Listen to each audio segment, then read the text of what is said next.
It appears that members of MAGAworld are turning on Sean Hannity. Oh, that's interesting. Well, this comes from the newly released deposition surrounding the Dominion voter system's defamation lawsuit, which revealed that Hannity, at least he claimed under oath, that he, well, never believed, and not for 1 second, the idea that Donald Trump had won the election and that Biden had stolen it from him. Now, that revelation, of course, has him at odds with many of his, well, his old friends. I'll give you some examples here. Among the chuds that are very upset with Hannity are people like Mike Pillow, our good friend, former Trump advisor Steve Bannon, far-right radio host Stu Peters, and even reportedly Trump himself. So I'm going to go through the list here. So this is according to Zachary Patrizio of the Daily Beast, who noted that the most vocal critic is actually his former pal, pro-Trump lawyer Lynn Wood. Oh, interesting. So now, in a lengthy phone interview, Wood said that he had first met Hannity back in 1996, and whatever, it was roses, butterflies, many mimosas. I don't know, whatever, it doesn't matter. But afterwards, basically, he said, look, I thought Hannity was my friend. I thought he was my good friend. I thought we really knew each other. And we spent a lot of time with each other. But then, even though we had a good relationship, and we agreed that there was election fraud, it turns out that Hannity was lying to me the whole time. Maybe he didn't really love me. No, okay, that's not, not what he said. That's not what he said. Now, according to Wood on November 6, 2020, he sent Sean Hannity a text message of a clip of Wood speaking at the RNC headquarters. Along with the clip, Wood expressed frustration to Hannity that Fox News, the channel, had cut away from his comments. In response, Hannity responded with this: they stole it, and they will get away with it, and our country will be destroyed.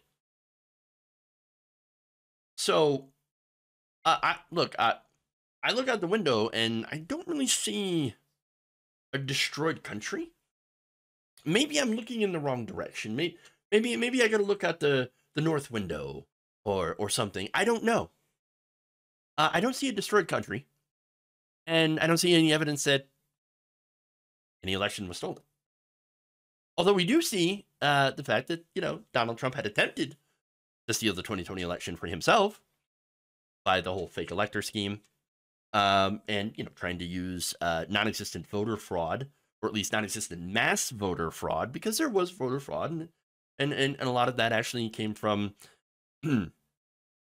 Republicans voting for Trump or using their mother to vote for Trump, or but anyway, they tried to use the specter of mass voter fraud to try to disenfranchise the results and convince state legislators to throw out their electors and put in fake electors, who would then, of course, vote in the Electoral College for Donald Trump. So using that old institution of the Electoral College to try to steal an election for Republicans, which, by the way, in a lot of these cases, at least recently, in recent history, Republicans have only seemed to be winning elections because of the Electoral College and not due to the popular vote. Strange. But anyway,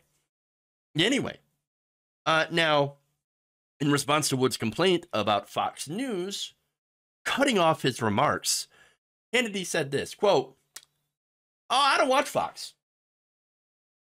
Oh, okay, sure. You're on Fox. That doesn't necessarily mean you have to watch it. I get it. Sure. But it is interesting. Oh yeah, no, I'm part of this network. I don't watch it though at all. What are you talking about? Why would I watch the network that I'm on? I mean, come on, it'd be ridiculous. Okay, sure. Now, for his part, Wood said that he was very disappointed and very unhappy with Sean Hannity. And it's because Sean Hannity lied. And he lied a lot.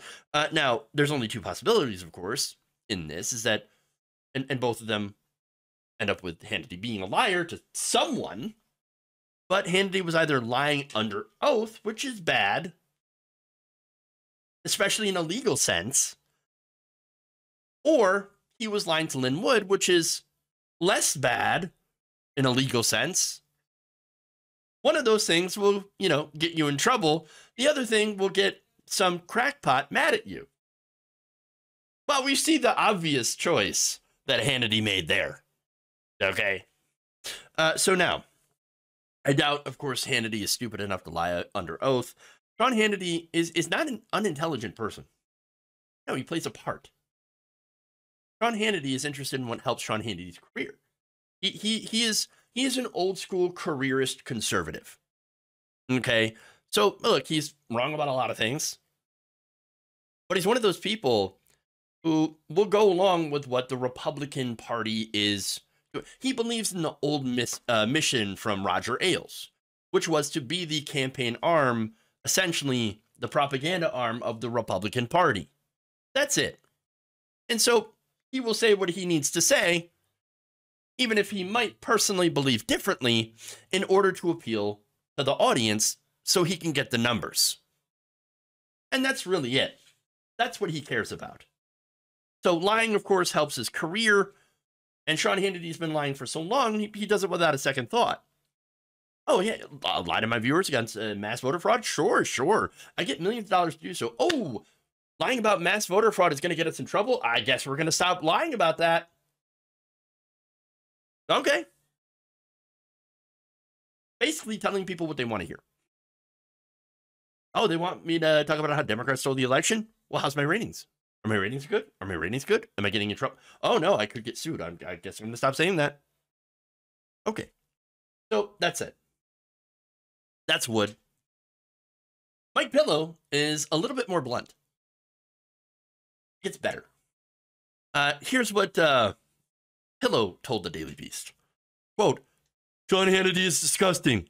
He's a terrible journalist that does not do his job or his diligence when it comes to election crime. He doesn't seem to have any concern over any election problems in the country, and it's disgusting. Oh, okay. Asked if he has expressed such frustration to Hannity himself, Lindell said he'd of course told him, right, of course. Probably, I don't know. Is Sean Hannity and Frank's speech? Took me a minute to figure out, like, oh yeah, that's right. That's Mike Lindell's website. That's his social media company. All right. Yeah, okay. Very, very, very popular platform, I hear. Fun. But then claimed that the Fox News host, quote, never got back to me. Yes, well, I mean, is that a surprise? Okay.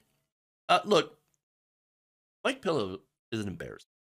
He's an embarrassment to the people that I think that like him.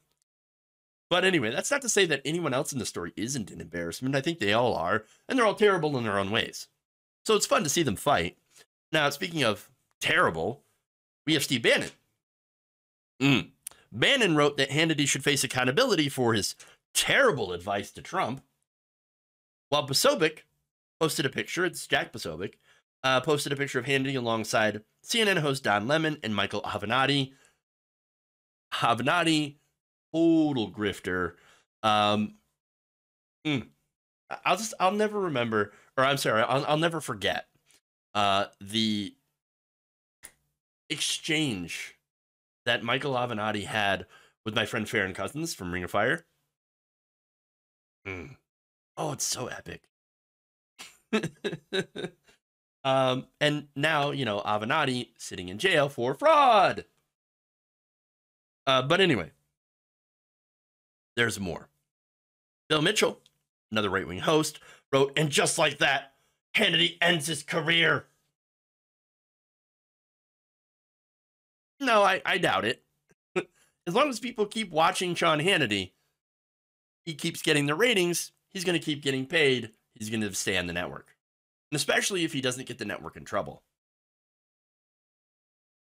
Radio host Stu Peters weighed in and called him a, quote, clown, and said that he regularly washes and dries Reince Priebus and Sean Spicer's jock straps. Testicles. It's getting better. I like my meat tight. Tighten up my meat. Okay. Anyway, let him fight. Let him fight. This is entertaining. Now, conservative media has also gone after Hannity over his election fraud comments, suggesting that he is part of a fake patriot grift. Well, that would be projection, because the ones who are doing the fake patriot grift are the ones that are pushing the election conspiracies. That's not to say that Sean Hannity isn't a complete liar. He is, and doing this for the ratings. As I said, there's no good people here. Everyone's terrible. Everyone's terrible. Now, on Telegram, far-right Stop the Steal activist Ali Alexander has a different attack against Sean Hannity. He claims that he's CIA.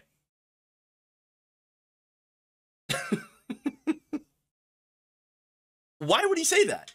Oh, because he wears a pin. A specific pin? I don't... Okay, sure. Sure. No, he's a Fed. No, that's what he is. He's Fed. CIA. CIA. What is this, a leftist infighting Twitter thread going on here? Because I see that all the time on that as well. Hannity. But here's the thing about Hannity, right? Does he care about these clowns? No.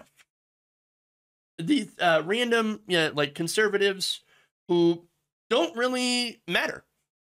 I guess in the grand scheme of things, they don't threaten Hannity's money. But there is one person that possibly could, and that's Donald Trump. In fact, according to a Trump source talking to the deal, in terms of direct contact with Sean, I think it's been a while.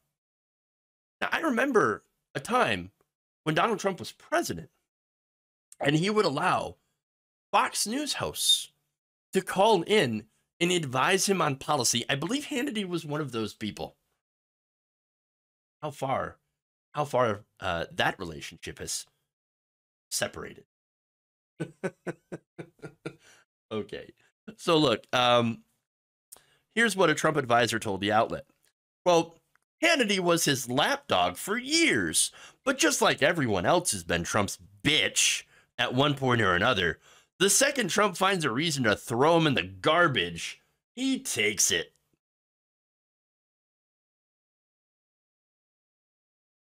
Oh, let him fight. Let him fight. It's so good. So good. According to 3 Trump World sources, Trump is upset with Hannity because the Fox News host had advocated for Trump to endorse Pennsylvania Senate candidate Mehmet Oz. Ah, yes, the loser with the crudité. Ah, yes, that guy. I had almost forgotten that he had run and then lost. A source close to Trump said a lot of the heartburn stems from the Pennsylvania Senate race. Hannity gets the blame for Oz because it's more convenient than blaming Melania, who had also reportedly pushed for Dr. Oz. And now he's been shown to be disloyal under oath, so it's Hannity's turn to get tossed overboard. And that's what happens. Again, leopards eating your face. I didn't think the leopard would eat my face. But that said, there's a situation where Hannity cares about this, and then there's a situation where he does not. And that's going back to how Sean Hannity is only there for, to basically get ratings, make money, and, do his job to support conservative propaganda. If Donald Trump loses the nomination, or something legal happens to him before that, because that's on the table, well, then he's not going to give a damn what Donald Trump thinks. Now, he probably won't be open about it until strong support from MAGA voters, and i.e. his own viewers, drops. And we've seen MAGA voters go towards DeSantis. Now, that said, if Donald Trump wins the nomination and somehow manages not to bungle that and wins the presidency again, which I think is not very likely this time around, that's when Hannity, of course, will immediately prostrate himself before Donald Trump and kiss the ring. Or whatever else. Now, again, since that's not likely to happen, since we do see a lot of the Republican Party moving towards Ron DeSantis, I think Hannity is going to continue to do what Hannity does best, ignore the clowns, and move on to the next thing, the next, migrant caravan or Biden's not at the border crisis or whatever, whatever's going to make him more money.